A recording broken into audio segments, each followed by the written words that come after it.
Nag-enjoy ang mga batang dumalo sa libreng art workshop. Natuto na po sila at nakapag-bonding pa with the family. Nakatuto si Athena Imperial. Karaniwang ginagamit ang papel de liha o sandpaper na pangkinis ng mga kahoy. Pero pwede rin palang makagawa ng obra maestra gamit ito.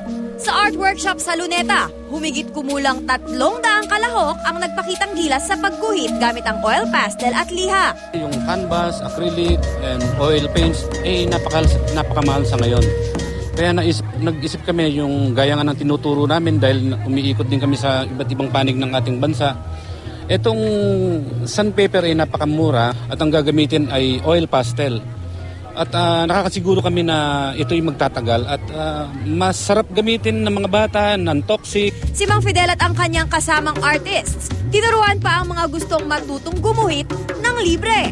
Yung talent ko mismo ay pwede kong i-share sa mga lalo na sa mga kabataan na hindi nakaka-afford ng mga summer workshop na napakamahal sa ngayon. Sa simpleng pagsama-sama ng mga hugis at linya, konting highlights at voila! Instant artist na ang mga estudyante. Ang mga kalahok, nag-enjoy na.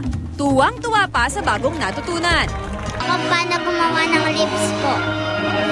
Flower po. Maraming paraan pala pwede mag-drawing katulad ng ito nga sandpaper kasi usually puro sa papel. In partnership sa Arts Association of the Philippines, naisipan namin na bigyan ng isang event na gaya na itong art workshop kung saan magkakaroon ng quality bonding ang ating mga kababayan. Kumbaga, yung interaction ng kids sa kanilang mga magulang.